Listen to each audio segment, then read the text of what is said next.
Hello जी बच्चों, कैसे हैं आप लोग। आई होप आप सब बहुत ही खुश हैं, मस्त हैं। और अभी तो भाई ये लग रहा होगा कि अभी तो एग्ज़ाम हुए हैं, अब हम 12th में एंटर किए हैं, आराम से पढ़ना शुरू करेंगे, राइट। तो जल्दी से आ जाओ, उन्हीं बच्चों के लिए है आज का इम्पॉर्टेंट सेशन। फटाफट क्लास को ज्वाइन करो और एक बार फटाफट सेशन को शेयर कर दो, क्योंकि आज आपके साथ पूनम मैम को करनी है बहुत ही ज़्यादा इम्पॉर्टेंट बात। तो जल्दी से आइए, फटाफट क्लास को जल्दी से ज्वाइन करो और जल्दी से शेयर कर दो, लाइक कर दो, क्योंकि आज हम पढ़ने वाले हैं एक इम्पॉर्टेंट टॉपिक के बारे में बात करेंगे, क्योंकि आज का टॉपिक है बहुत ज़्यादा इम्पॉर्टेंट और उन्हीं बच्चों के लिए जो चाहते हैं कि 12th में हम लाएं 99% और हम करें स्टेट को टॉप, राइट। तो जल्दी से आ जाओ फटाफट, क्योंकि आपको आज मैं वही स्ट्रेटजी बताने वाली हूँ कि मई से पढ़कर आप लोग अपने इस सेशन में 99 स्कोर कैसे कर सकते हैं, राइट। तो चलिए बिना समय गंवाते हुए जल्दी से मैं आपको बता देती हूँ कि आज अपन जिस टॉपिक पर डिस्कशन करने वाले हैं, तो सबसे पहले अपने को किस माइंडसेट से मई में ही पढ़ाई को स्टार्ट कर देना चाहिए, राइट। तो बच्चों जैसे ही मंथ में आता है, यानी कि इंग्लिश में मई कहते हैं और हिंदी में बोला जाए तो मई, राइट। जैसा कि अगर इंग्लिश में अपन इसको गूगल में डाल के सर्च करते हैं तो इसका अपन देखेंगे कि इसका जो हिंदी का अर्थ जब दिया जाता है तो वो आता है संभव होना, यानी कि मई का मतलब होता है किसी भी कार्य को करने की संभावना को वो व्यक्त करता है। जैसे मे आई कम इन सर, है ना। तो मे आई कम इन से यदि आप लेट आए हैं तो संभावना है कि आपको नहीं बुलाया जाएगा, सर कहेंगे बाहर ही खड़े हो जाओ, सही बात है। और वहीं पर यदि आप टाइम से हैं तो ऑफ कोर्स सर आपको अंदर बुला लेंगे, राइट। तो वही है कि संभावना व्यक्त होती है, यानी हम क्या कर सकते हैं, यानी कि मई जो मंथ होता है वो आपको बताता है कि आप इस मंथ से पढ़कर टॉप कर सकते हैं। ये पूरी 99% संभावना है, राइट। तो बच्चों इस मंथ में आपको बिल्कुल अच्छे से मन लगाकर और पूरी स्ट्रेटजी के साथ पढ़ाई करना है। जनरली क्या होता है, आप सब बच्चे यही सोचते रहते हो कि अभी तो बहुत समय है, अभी तो मई आया है ना, अभी तो मई आया है, आराम से इस समय पढ़ना शुरू कर देंगे तो बहुत लंबा समय पड़ा है। कितना पढ़ेंगे, 5-6 महीने हम पढ़ते ही रहेंगे क्या, अभी तो हमें रिलैक्स करने दो। नहीं, ये वो समय है जब आपको रिलैक्स नहीं करना है, आपको ये सोचना है कि हमें कैसे पढ़ना चाहिए और कौन से मंथ में हमें क्या क्या करना है, राइट। वो स्ट्रेटेजी ही मैं बताऊंगी आपको। लेकिन जनरली हम लोग सोचते हैं, जैसे कि मैं बात करूं कि अगर मैं अप्रैल की बात करूं तो अप्रैल में क्या होता है, सब बच्चे यही सोचते हैं कि एग्जाम हुआ मार्च में, फिर अप्रैल से मई में, फिर अपन सोचते हैं कि अप्रैल तो क्या है, अभी तो हमने एंटर किया है, 12th में हमने एंटर किया है। अरे भाई एंटर करते करते हम लोग लोगों से मिलते हैं, बात करते हैं, साइंस में 12वीं में ऐसे पढ़ना चाहिए, वैसे पढ़ना चाहिए, ये सब करते करते पूरा महीना निकल जाता है, राइट। अब मैं ये तो नहीं कहूँगी कि आपने अपने अप्रैल मंथ को बर्बाद किया है, ऑफकोर्स आपने उस मंथ में भी कुछ ना कुछ सीखा होगा। लेकिन मई में आते हैं तो अपन सोचते हैं अब तो भाई 15 दिन पढ़ानी होनी, फिर वेकेशन शुरू हो जाएगा तो जाने दो, है ना। जून भी पूरा वेकेशन में जाता है ना, तो मई और जून भी आपने चला दिया। फिर आता है जुलाई। अब जुलाई में अपन स्कूल में देखते हैं या फिर यूट्यूब में हम टीचर्स को देखते हो तो आप लोगों को क्या लगता है, आपको लगता है भाई ये तो भाग रहे हैं, दौड़ रहे हैं, 3 चैप्टर करवा दिए, हमें तो पहला ही नहीं आता, टेंशन हो गया। यानी कि इस मंथ से आपको टेंशन होना शुरू हो जाती है, आपके लाइफ में टेंशन आना शुरू हो जाती है।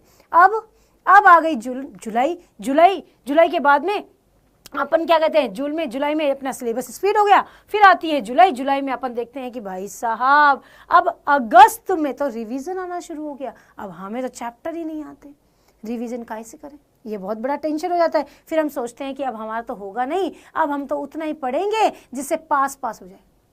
सही बात है, यही सोचते हो। लेकिन और उसके बाद आया था आपका हाफ ईयरली एग्जाम। अब तो भाई गए, यानी कि हाफ ईयरली एग्जाम में स्कोर हो जाता है डन, है ना। तो अब इस चीज को अपने को बिल्कुल भी नहीं गंवाना है, अपने को अपना हाफ ईयरली एग्जाम भी बहुत अच्छा करना है, राइट। तो अपने को क्या करना पड़ेगा, मई से ही पढ़ना पड़ेगा, ताकि हम सभी चीजों को कवर करते हुए चलें, हमारा सिलेबस भी स्पीड में रहे और हम अपना अच्छे से रिवीजन भी कर सके अगस्त तक, और सितंबर में अपना हाफ ईयरली एग्जाम जब शुरू हो जाते हैं अलग अलग स्टेट में, तो हम वो अच्छे से फाइट कर सके।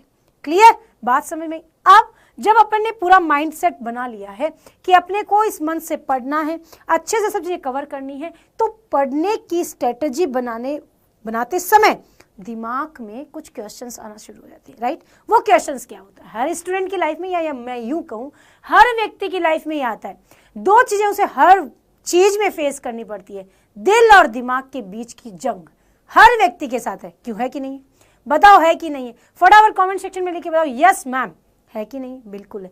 अब आपका मन क्या कहता है, आप सब जानते हैं, मन कहता है कि नहीं पढ़ना नहीं है, बाकी सब कर लो, तुम रील्स देख लो, तुम मूवी देख लो, तुम क्रिकेट खेलो, तुम फलाना ढिमका कुछ भी करो, पर पढ़ो नहीं भाई, पढ़ाई नहीं करनी, राइट। पर दिमाग कहता है भविष्य बनाना है, आपको अपना फ्यूचर बनाना है, तो पढ़ना पड़ेगा, स्टडी करनी पड़ेगी, राइट। बात तो सही है, सही बात है, लेकिन हम तो दिमाग की कम और मन की ज्यादा सुनते हैं। लेकिन बेटा, अगर आपको अपना फ्यूचर अच्छा बनाना है, अगर आपको टॉप करना है, अगर आपको डॉक्टर इंजीनियर बनना है, तो आपको अभी से पढ़ना होगा और अपने दिमाग की सुननी होगी, ताकि अपन एक पूरे अच्छे से टाइम टू टाइम एक शेड्यूल के अकॉर्डिंग पढ़ सके, टीचर्स जो हमें पढ़ा रहे हैं उनके अकॉर्डिंग चल सके, और उनके साथ साथ हर चीज को कवर कर सके, टॉपिक वाइज जो भी चीजें चल रही है उनको पढ़ सके। तो आपको मन की बजाय किसकी सुननी है, दिमाग की सुननी है, क्योंकि दिमाग पढ़ाई को इंक्रीज करेगा, वहीं पर मन जो है वो डिक्रीज करेगा। और अगर आपको करना है टॉप, तो सबसे पहले आपको करना होगा अपने डिस्ट्रैक्शन को दफा, उसको गोली से उड़ाओ पहले से, जो भी डिस्ट्रैक्शन है। अब आप कहेंगे मैम डिस्ट्रैक्शन तो हर जगह नहीं है, आज की लाइफ को यदि मैं बात करूं तो डिस्ट्रैक्शन केवल और केवल एक ही चीज का है, मोबाइल। क्योंकि हम सब ऑनलाइन पढ़ रहे हैं, ऑनलाइन पढ़ते हुए क्लास लेते हुए भी आपको यदि किसी का मैसेज आ गया तो मैसेज पहले पढ़ोगे, तो बोलो हाँ कि ना, पहले मैसेज रीड करोगे, पढ़ाई तो बाद में भी हो जाएगी। अब तुमने सोचा कि स्कूल से तुम आए थके हारे, अब तुम कहे थोड़ी देर मोबाइल देखते हैं, चलो थोड़ी देर, बोला है तुमने, किया नहीं, थोड़ी देर मोबाइल देखते हैं, तो तुम क्या करते हो, मोबाइल देखते देखते थोड़ा देर 5 मिनट 10 मिनट 1 घंटा आधा घंटा 2 घंटे 3 घंटे सोना तुम भूल गए, तुम्हें रेस्ट करना था वो तुम भूल गए, मोबाइल के चक्कर में, उन रील्स के चक्कर में तुमने पूरा समय गवा दिया। ट्यूशन का टाइम हो गया, ट्यूशन से आकर के थक गए, पूरा दिन पढ़े ही पढ़े, क्या तुमने ये नहीं सोचा तुमने बीच के 4 घंटे क्या किया, तुमने बीच के 4 घंटे रील्स में गवा दी। वही तुम 4 घंटे सोते तो तुम फ्रेश माइंड से उठते और अच्छे से पढ़ाई करते, हाँ या ना। तो वही जो डिस्ट्रैक्शन है, जो मोबाइल है, उस समय उस मोबाइल से दूर रहो। मोबाइल का उस समय जितने भी आपके व्हाट्सएप हैं और कोई भी अदर नोटिफिकेशन है, स्टडी मटेरियल के अलावा उन सबको हटा दो, अनइंस्टॉल मारो उनको सबको, ताकि आप केवल और केवल अपना पूरा फोकस अपनी स्टडी पे कर सके, तभी जाके बेटा आप पढ़ पाएंगे, है ना। जिस समय टॉपर्स अपना स्टडी करते हैं, हम उस समय पढ़ाई नहीं करते हैं, हम उस समय मौज मस्ती करते हैं और फिर कहते हैं कि 99 हमारे नहीं आए। क्यों? क्योंकि हमने उस स्ट्रेटेजी को फॉलो ही नहीं किया। लेकिन आज आपकी पूनम मैम आपको कह रही है, आपकी बड़ी बहन आपको कह रही है, तो आपको इस चीज को फॉलो करना है, राइट। तो चले, अब अपन ने जब ये बात पता चल गई कि अपना डिस्ट्रैक्शन अपने को हटाना है, अपना दिमाग लगाना है, मन की अपने को नहीं सुननी है, तो अब अपन क्या करें, अब अपन करेंगे एक प्रॉपर, मैं आपको बताऊंगी कि आपको किस किस तरीके से चीजों को फॉलो करते हुए पढ़ना शुरू करना है, राइट। तो सबसे पहले आपके पास क्या होना चाहिए, सबसे पहले आपके पास स्टडी मटेरियल होना चाहिए। आप में से कई बच्चे कह देंगे मैम अभी तो मई आया है, मई में हमारे पास कौन सा मटेरियल, क्यों नहीं, प्रीवियस ईयर्स के बच्चे होते हैं, उनसे बुक से आपने एनसीईआरटी ले लो, उनके नोट्स ले लो, है ना, उनसे धीरे धीरे पढ़ना शुरू। और साथ में हम तो है ही, हमेशा हम खड़े हैं आपके साथ अभी से लगे हुए हैं, तो आप हमारे साथ साथ पढ़ना शुरू करो। अब पढ़ने के लिए आपको क्या चाहिए, स्टेशनरी, आपके पास पेन पेंसिल शार्पनर होना चाहिए ना, सब कुछ चीजें आपके पास अवेलेबल होनी चाहिए, आपकी स्टडी टेबल आपके पास तैयार होनी चाहिए, राइट। तो उसके ऊपर स्टेशनरी अच्छे से रखो, पेन पेंसिल सब खरीदना होगा। इसका मतलब ये नहीं है तांडव करना शुरू करो, हमें 20 रुपए का ही पेन चाहिए, नहीं भाई, 10 रुपए का 5 रुपए का पेन आता है, उससे भी पढ़ सकते हैं, ऐसा नहीं कि 50 रुपए के पेन से ही पढ़ोगे, है ना। तो अपने अनुसार चलो, ऐसे नहीं कि हर चीज में आपको बहुत कुछ चाहिए, क्लियर। तो स्टेशनरी आपके पास होना चाहिए। सेकंड, बेस सेट करो, अपना सेट करो कि भाई आपको कहाँ बैठकर पढ़ना है। ऐसे नहीं इस कोने में बैठ गए, मम्मी किचन में खाना बना रही वहीं बैठ गए, ऐसे पढ़ाई नहीं होती। आपको अपना प्रॉपर एक रूम सेट करना होगा, एक कॉर्नर सेट करना होगा जहाँ पर स्टडी टेबल हो, वहाँ मटेरियल रखो, स्टडी मटेरियल सब चीजें एकदम परफेक्ट, चेयर डालो, फिर वहाँ बैठ करके अच्छे से पूरी माइंड सेट के साथ पढ़ाई करो, तभी जाके आपका मूड बन पाएगा। क्लियर। उसके बाद में आपको सब ये रूम सेट हो गया, उसके बाद स्टडी विथ राइट स्ट्रेटजी, यानी कि आपको स्ट्रेटजी बनानी है। स्ट्रेटजी मतलब क्या, आपको पता है कि जैसे फिजिक्स, केमिस्ट्री, बायो, मैथ्स जो भी बच्चा है उसको पता है कि किस सब्जेक्ट में कितने चैप्टर है, तो आपको उसको उसी के अकॉर्डिंग डालना है। यानी जिस मंथ में आप पढ़ना शुरू करें, जैसे मई में आपको शुरू करना है तो मई में आपको कितने चैप्टर करने हैं, फिर जून, जुलाई, अगस्त तक आपको अपना पूरा सिलेबस कवर करना है, और उसके लिए आपको अपना खुद का सिलेबस अरेंज करना होगा।